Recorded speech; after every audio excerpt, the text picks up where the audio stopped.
in Matthew chapter number 6 on the Sermon on the Mount, we see a set of verses that are probably familiar to most if you've been in church any amount of time.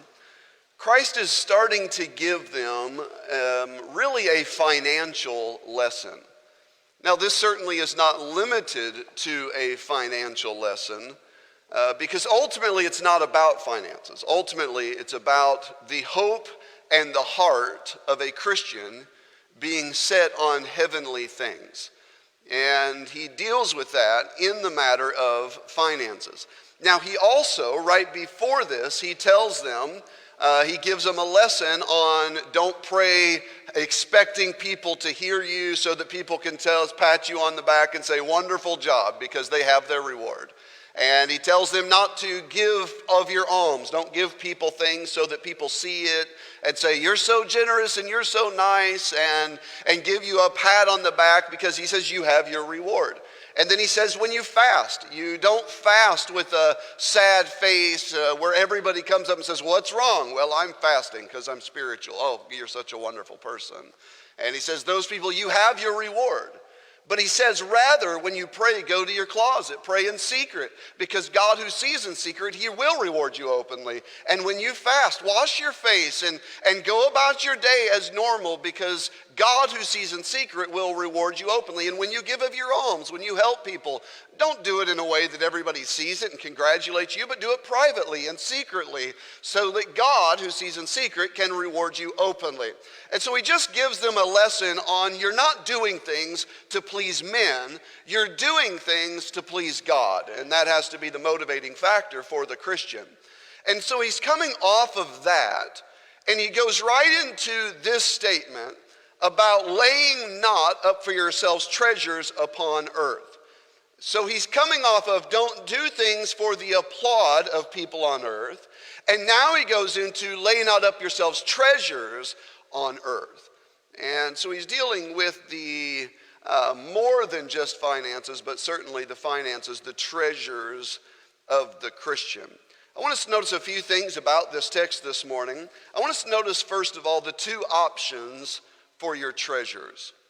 In our set of verses, there are two choices that every Christian has when it comes to our treasure. The first one we see in verse number 19. The first option is to lay up our treasures upon earth. This would be earthly things. The second option, of course, is to lay up our treasures in heaven. With every single person, we have choices to make whether we will invest in earthly things or heavenly things. Now, of course, with this, we get the picture throughout these verses that the earthly things are temporary and the heavenly things are eternal. And we're going to see that throughout the text here this morning. We notice he gives this statement, the laying up of the treasures.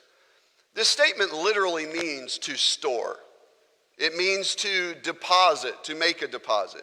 It means to place somewhere. So if you get the picture here, you have your treasures, and we're going to define that in a moment, but you have your treasures, whatever they are. Now you're going to place them somewhere. You're going to put them somewhere. You're going to deposit them somewhere. And you can, as a Christian, you are holding your treasures and you have a choice to make. You're going to place them in the things of earth, or you're going to place them in heaven. But you have these and you're going to put them somewhere. And our treasures, of course, we could say that our finances would be our treasures, certainly. And that's actually the word that is used here for treasures is actually money. I mean, this is literally a financial statement that is made here. But it also would imply our time, the time that is used to make finances and our time that we invest in things. This would have to do with our energy, where we place our energy. So every person has time, energy, and finances, and we are holding them as a Christian, and we get a choice. Where are we going to put them? Where are we going to place them? Where are we going to deposit them? And so where am I going to spend my energy? Where am I going to spend my time? Where am I going to place my finances? What am I doing with these things as a Christian?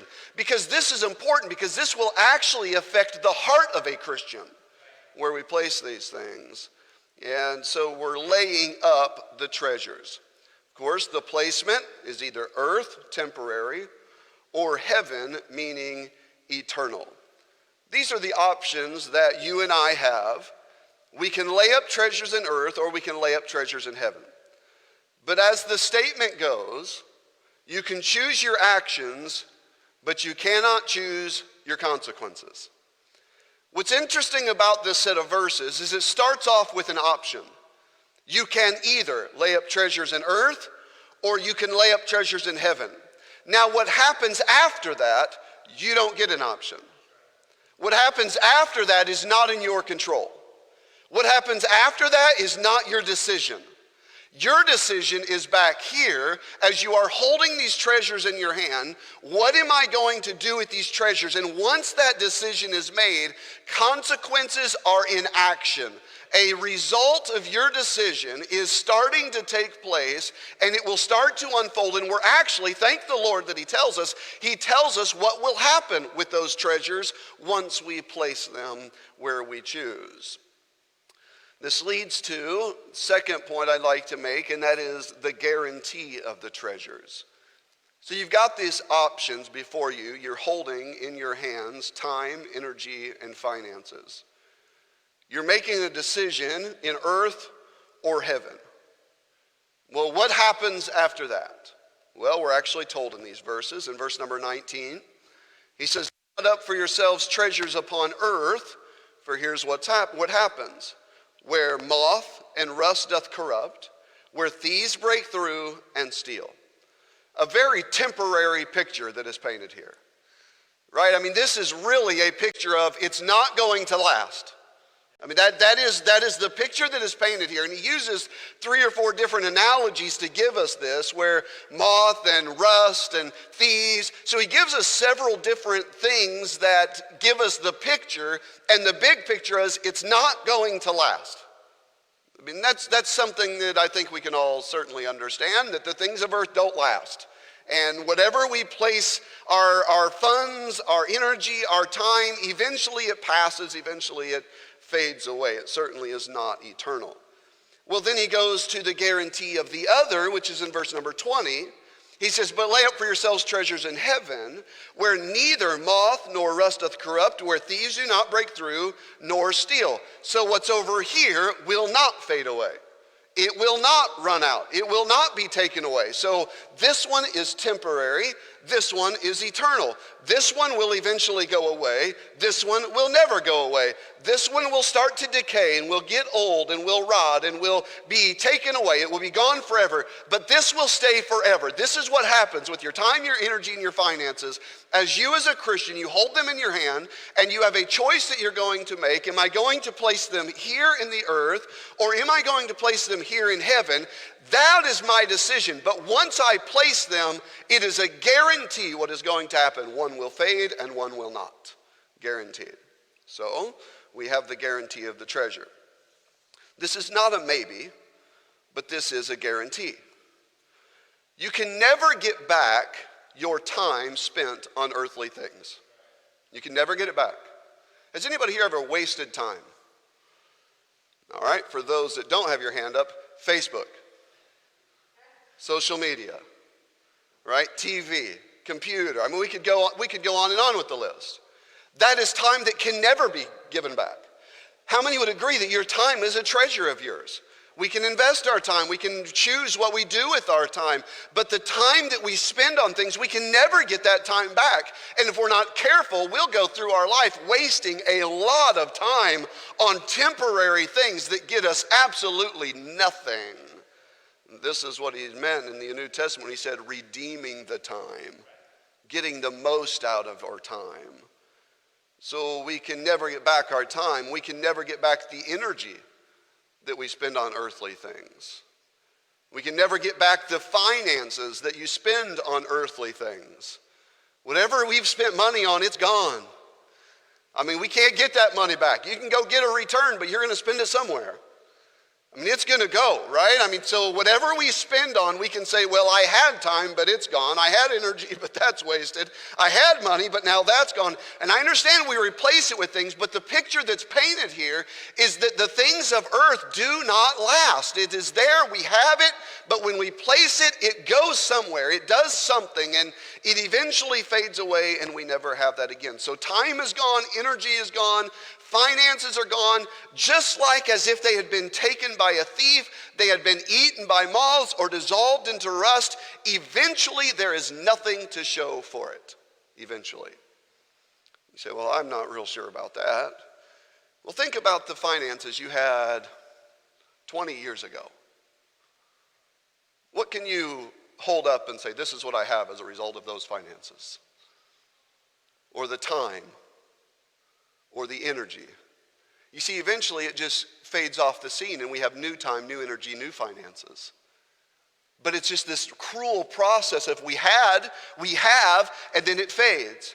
We have, and then it fades. It goes away. It eventually goes to nothing. You say, well, I'm not convinced of that. How are those shoes you bought in high school? We don't even know where they are anymore. I remember at high school, man, Michael Jordan is way better than LeBron James. Let's just get that out there first. Man, Jordans were the thing to buy. $150 for a pair of tennis shoes? I mean, back then, that was a new thing to pay that much for shoes, but you had to have them. Everybody had to have them. And then when I was there, because so many parents were smarter than the schools were and said, no, I'm not buying you $150 shoes. Instead, they just jack up the price of the sports fee, and then they buy team shoes, so everybody has to have them. But you got to have these nice shoes. You got to spend this money on shoes. You know how much money I spent on shoes, and I don't have a single pair left. Why? Because those are earthly. Well, you say, well, I'm not convinced of that. All right, how's that hair dye you got last year? That's gone. That probably didn't even last a year, did it? I mean, eventually it's gone. You get the point of what we're talking about here. How about fellas, how about those pants you had before you lost weight? Or for some that before you gained weight. They're gone, right? They're temporary. Now, I chose these things on purpose because you have to have shoes, you have to have clothing, and God wants us to look nice. So even the things we have to have eventually fade away because it's earthly, it's temporary. Everything on earth is temporary, and that's the picture that he's painting here. The opposite is seen in what is laid up in heaven. The $20 that you gave to missions 20 years ago is still good. That was an eternal thing. The church that you tithed in 10 years ago, that went towards an eternal thing. And so we have these options that are before us, and though we have to live in the world and finances must go there, we must be wise with our time, our energy, and finances, understanding that no matter what we spend it on here, even if it's the things we need, eventually it fades away, or it needs work, or it needs upgraded, or it needs updated. It is constantly fading in this cycle of life, but the things that are eternal will last forever and ever and ever. You realize there are people in heaven today that will get to shake somebody's hand because 20, 30, 40, 50 years ago they gave so that a missionary could give the gospel, or they tithed to a church so that the gospel could be preached and souls could be reached. That is an eternal investment. The time that is spent handing out tracts, that is an eternal value. It's not a permanent fading away. It is an eternal investment. And so he makes it very clear here that there are two things that you can do with what is in your hands. You can place them in the things of earth, and sometimes we have to. Or you can place them in the things of heaven, but just know that one will fade away and one will not. And that's certainly the picture that is painted here. Next thing I want us to notice is the motivating factor. Well, okay, preacher, we get it. Things of earth are temporary, things of heaven are eternal. That's pretty basic. We've known that. Well, he gives us in verse number 21 the real lesson. It's really not a financial lesson at all. But he says in verse 21, for where your treasure is, there will your heart be also. This really is not a financial goal at all. This is a heart goal. This is not a goal based on our treasures. This is a goal based on what I want my heart to be. And this is where we get the idea, and actually all throughout Scripture, you hear in our world, he says, follow your heart, just follow your heart. You don't follow your heart, you actually guide your heart. You place your treasures where you want your heart to be. I'll tell you this, there's not one person, I would feel pretty good about this, not one person who is not invested in stocks or bonds actually looked at the stocks. Because that's not where your treasures are. Therefore, your heart really doesn't care. But I would say this, those who have funds in the stocks, you've been watching pretty closely.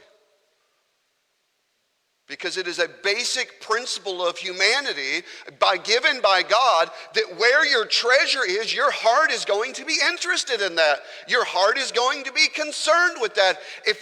Listen, here's a great value. If somebody gives you something and you buy something for yourself, most likely you're going to take care of the thing that you worked and bought. You're going to take care of that way greater than you're going to take care of something that didn't cost you a thing. Because where your treasure is, there will your heart be. So God is actually telling them that if you want your heart to be right, then all the way back here, when your time, your energy, and your finances are in your hand, this really isn't about where do I want my energy, where do I want my time, where do I want my finances. This is really a question is where do I want my heart? Do I want my heart to be here and temporary? Or do I want my heart to be here in things eternal? Well, when you put it that way, it's actually a pretty easy question to answer, isn't it? But what's not easy is making the decision to do so. We see the defining of the heart. The word heart here actually means thoughts or feelings. This is one of the words in Scripture that we actually use it the same way today as it was intended then. When we say that someone has a heart for something, it is a reference for their thoughts and their feelings and their emotion towards that thing. When we say that someone cares with all their heart, it has to do with their thoughts and their feelings. If we say someone has a big heart, it deals with their feelings and their emotions and their thoughts towards things. And so we have this statement. He says, here is your heart, your feelings, your thoughts, your emotions. What are you going to do with them and where are you going to place those? In other words, what is going to control you? And that all comes down to what are you going to do with your treasures? For where your treasure is, there will your heart be. We see the directing of the heart, and I mentioned this, but I'll cover it briefly again. When you place your treasures into something, you are placing your heart there. When you place your time somewhere, your heart is there. When you place your energy somewhere, your heart is there. When you place your finances somewhere, your heart is there. And I think we don't really even have to explain all the ways this can work, because in our own lives we can look at who we are and we can say that is definitely true. Where my time, my energy, my finances, where those things go, that is what interests me. That is my desire. That is where my heart is. It's not a financial lesson at all. It's a heart lesson. So the question is, where do you want your heart to be? Put your treasures there. Put your time there. Put your energy there. Put your finances there. This is not about the placement of your treasures, but rather the placement of your heart. This ought to be the motivating factor for the Christian. The Christian stands back and says, what kind of heart do I want? Where do I want my thoughts? Where do I want my feelings? Where do I want my emotions? What do I want to control me? Because I have, given by God, I have time, I have energy, I have the finances he's allowed me to have, and I need to place those in a place that keeps my heart on him and on his things. Where do you want your thoughts and your feelings? And we place our treasures there. I think we can certainly see the spiritual impact of this decision. But I also want to point out to us the earthly impact of the decision. In chapter 7, if you look at the very end of this sermon, in verse number 24, he gives us the summary of everything that he is teaching. He says, I'm going to give you some lessons throughout this sermon. And he did, starting in Matthew chapter 5, chapter 6, chapter 7. He gave them lesson after lesson, principle after principle. He gives them, and he comes to verse number 24. This is the end of the sermon. This would be the invitation, if you would. He says, whosoever heareth these sayings of mine, these things I just taught, and doeth them.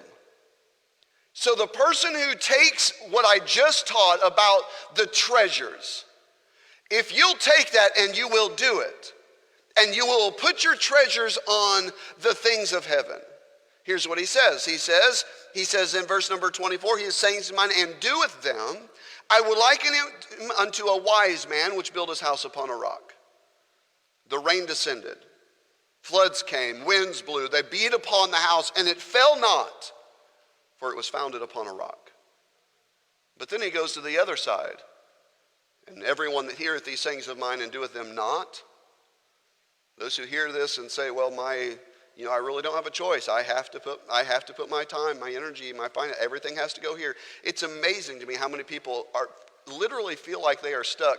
Preacher, I don't have an option. Everything has to go here. I can't turn and put anything here. Everything has to go here. According to God's word, we do have an option. And we've got to work towards those decisions. But we see here the purpose of the Sermon on the Mount. He says, for those who hear them and do them not, the storms come, the rains come, the wind blows, and beat upon that house. The house is the individual. And it says, and great was the fall of it because it stood not upon the rock. And so and we covered this many months ago, that the entire theme of the Sermon on the Mount is having a rock solid foundation so that we can stand through the storms of life. Because in life there are going to be storms, there are going to be battles, there are going to be difficulties, and we need to be able to stand through those storms. But if our hope, and this is what it all comes down to, if our hope is in the things of earth, then when the things of earth become a storm, we fall with it. But if our hope is in the things of God, then when the storms come, we stand. Because God is the same yesterday, today, and forever. It will never fade away. It will never die out. It will never be stolen. So we have the earthly impact. Our hope, the purpose of the Sermon on the Mount is to show Christians how to survive the storms of life. If your treasures are here, your heart is here, your hope is here, when all the chaos of the world comes, you're still standing because the foundation you're standing on isn't going anywhere.